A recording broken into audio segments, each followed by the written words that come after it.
Good morning, ladies and gentlemen. It is with great pleasure and a sense of accomplishment that I stand before you today to present the culmination of my bachelor's degree, my final project, Company Valuation for FOPEC. I'm Tjandradjaja from Bandung Institute of Technology. Let us commence this exciting endeavor. Before diving into the details, let's begin with an overview of this final project. The author will begin with a brief introduction of FOPEC, followed by an explanation of the chosen conceptual framework and methodology. The author then explores the business technology and issue, present the business solution towards the issues, discuss the implementation plan and resource requirements, and finally, conclude with the implications and recommendations. What is 4PAC, you may wonder? 4PAC stands for Four Founders Giving Impact. The startup was established to address the issue of plastic waste in Indonesia while promoting Sustainable Development Goal number 12. Currently, 4PAC has four founders, Jocelyn as the CEO, Michael as the CFO, Sammy as the COO, and Naswa as the CMO. The vision of 4PAC as a startup is to become the largest supplier of edible products in Indonesia. As its first line of products, 4PAC offers edible straws. These straws are consumable, biodegradable even if not consumed, tasteless, 100% eco-friendly, and provide a unique experience to our customers. The straws are available in 4 different colors and 2 different sizes, boba and standard. The decision to produce edible straws as the first line of product is based on its marketability in the B2B channel, specifically targeting cafes as the B2B partners. Currently, 4PAC has 2 recurring partners, for coffee and its logo, with a starting sales price of 120 rupiah per piece and above. This project aims to answer 3 research questions and 3 research objectives, with the research questions being how much will be the projection of cash flow going forward, what is the valuation of 4PAC, how much is the internal rate of return of 4PAC over the forecast period. Therefore, research objectives are to calculate the cash flow projection for 4PAC, to determine the value of 4PAC in Indonesian rupiah, and to know 4PAC's current internal rate of return. To arrive at the answers, the author took several steps as shown in the conceptual framework on the left and methodology on the right.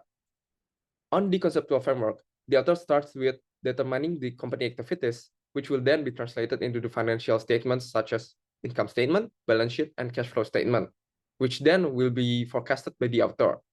And the author will conduct internal and external analysis to create assumptions for the discounted cash flow method, which will be done in quarterly basis due to the lack of data. And from there, the author will also conduct a 3-case scenario. Meanwhile, on the right, on the methodology, is quite similar to the conceptual framework, where the author starts with problem identification, then determining the theoretical foundations, and collecting data from secondary and primary data to create assumptions, which will then be used for the company valuation. And from there, the author will derive at the conclusion. On a scale of 1 to 9, with 9 being the most mature technology, currently 4PAC has reached deployment level 8 as 4PAC has generated sales and currently expanding the business while also gathering feedbacks for future research and development purposes. In addition to the internal technology readiness level, 4PAC's Porter's 5 forces analysis reveals a promising market opportunity with moderate industry rivalry. However, there is a significant threat of substitutes that requires attention.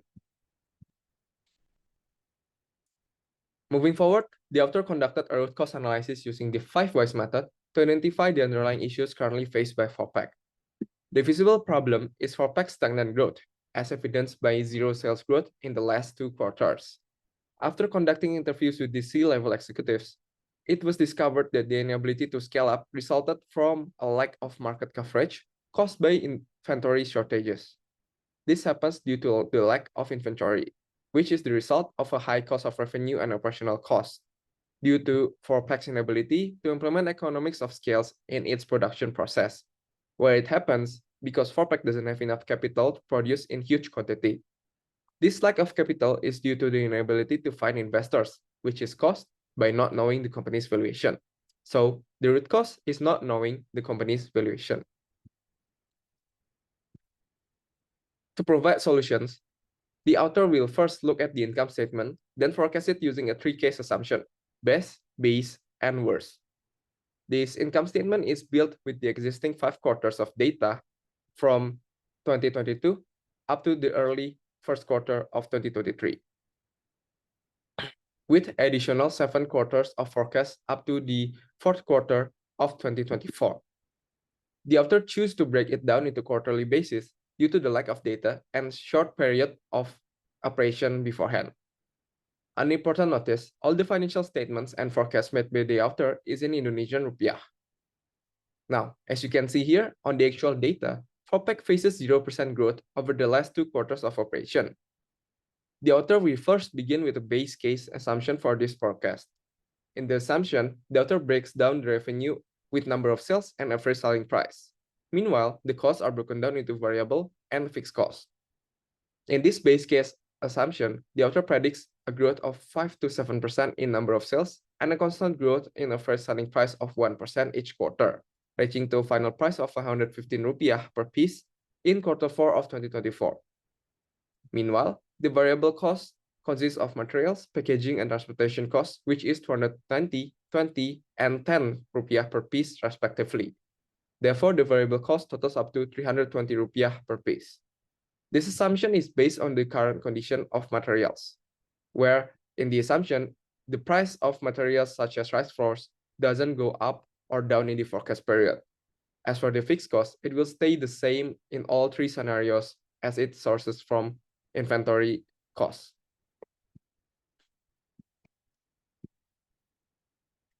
In this best case assumption, the author predicts the average selling price to grow at a constant 1% each quarter, and the number of sales to grow at around 5 to 9% each quarter. This scenario can be achieved by targeting larger cafes, especially in Jakarta, who has higher buying power. While for the cost, as usual, it's broken down into 2, variable and fixed costs. On the variable cost, the authors list the material, packaging, and transportation costs with the assumption of cost per unit of 270, 20, and 10 respectively. This assumption is based if the macroeconomic condition gets better, inflation rate stables or drop, and the company is able to negotiate for a better deal with the suppliers, leading to a drop of 6.9% in the price of materials or rice flours. Meanwhile, the fixed cost, as I've stated, it stays the same on all 3 scenarios, while the source is from inventory cost. In the worst case assumption, the author predicts the average selling price to grow at a constant rate of 1% each quarter, and the number of sales to grow at around 5 to 7% each quarter. However, with the total sales at the end of the forecast period lower than the base case scenario.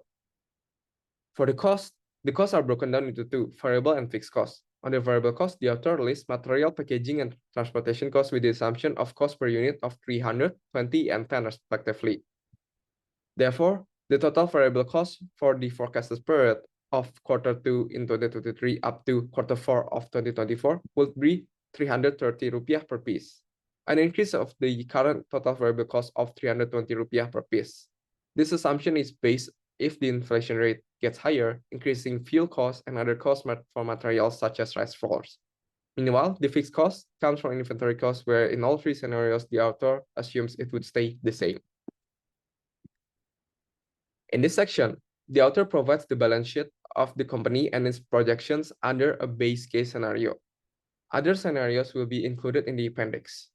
As can be seen, to finance the business, the company doesn't use debt at all. Instead, it uses paid-in capital from the founders listed under total shareholder equity. It can also be seen that the business is capital and asset light and is projected to stay that way. This is due to the outsourcing of the company's manufacturing process. Therefore, the assets that the company purchases are just equipments, with most of the capital going into inventory purchase.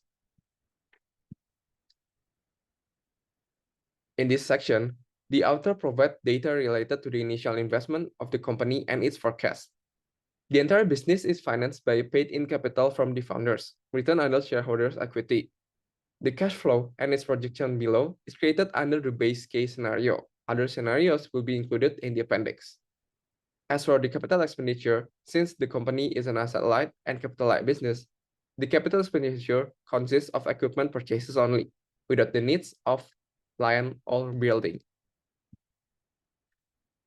Since Forpack doesn't use any debt for its financing, the author uses the author uses CAPM method for cost of equity to arrive at a WACC that's equal to the cost of equity. Through the CAPM method, several components are used: Indonesia's risk-free rate, beta, and market risk premium. The author uses a 10-year bond yield on the yearly March. Since 4PAC doesn't use any debt for its financing, the author uses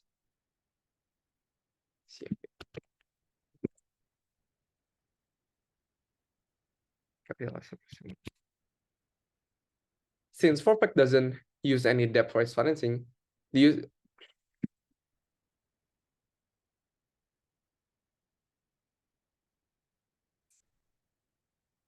Since 4PAC doesn't use any debt for its financing, the author uses capital asset pricing model, or CAPM, for the valuation method.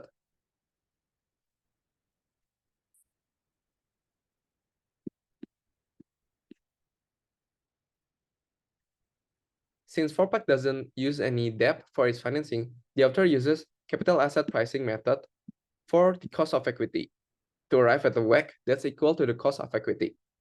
Through the CAPM method, several components are used, such as Indonesia's risk-free rate, beta, and market risk premium. The author uses a 10-year bond yield on early March of 2023, which is around 7%. For the market risk premium, the author uses the country risk premium created by Asphalt the Modern for Q1 in 2023. Lastly, for the beta, the author uses publicly traded companies beta from all around the world as the comparable for industry beta, arriving at an average of 0.83, which is used as the beta for the CAPM calculation in this table as can be seen. At the end, the author arrives at the cost of equity of 15% with internal rate of return of 36% and an NPV in the base case scenario of 952,490 rupiah. The reason behind this NPV and ARR number is due to the low initial investment made by the company, the asset light and capital light nature of the company, and the short period of forecast the author created.